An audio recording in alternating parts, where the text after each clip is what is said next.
சந்தோஷம். மனிதனின் மகத்துவம் எப்போ கூடுகிறதோ அப்போதான் மனிதன் நேயமடைகிறது, மனிதனுக்கு மதிப்பும் அதிகமாகிறது என்பார்கள்.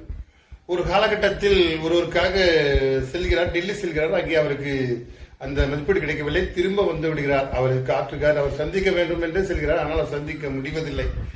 இன்று அவரா அழைத்து உன்னை சந்திக்க வேண்டும் என்று பல அலைபேசி, பல தொலைபேசி, பல அரசியல்வாதிகள் அவர்கள் கூட பேசிக்கொண்டே இருக்கிறார்கள். இன்று காலையில் கூட ஒரு வாட்ஸ்அப்பில் கண்ட ஒரு காணொளி, பிரதமர் மோடி அவர்கள் சந்திரபாபு நாயுடு அவர்கள் இழுத்து இழுத்து அந்த சேரில் அமர வைக்கிறார். காரணம், இன்னைக்கு அவருக்கு தேவை, அவர் மதிப்பீடு கூடுகிறது, அந்த மனிதனுடைய மகத்துவம் நமக்கு தேவைப்படுகின்ற போது அவருக்கு அளப்பரிய ஒரு ஆற்றலும் மரியாதையும் தென்படுகிறது.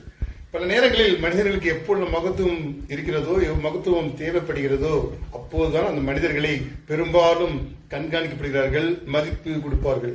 காரணம், வாழ்க்கையும் அப்படித்தானே. மனிதன் வாழ்க்கை எப்பொழுது எந்த நிலை வேண்டுமானாலும் மாறலாம். எப்பொழுதெல்லாம் மனிதத்துவமும் மகத்துவமும் நம்மை அவரை சார்ந்து மதிப்பீடு செய்கிறோமோ என்று அந்த மதிப்பீடு நம்மளை சார்ந்து வரும் என்பது புரிந்து கொண்டால் இந்த வாழ்க்கை மகத்தானது தானே. சந்தோஷம். வாழ்க.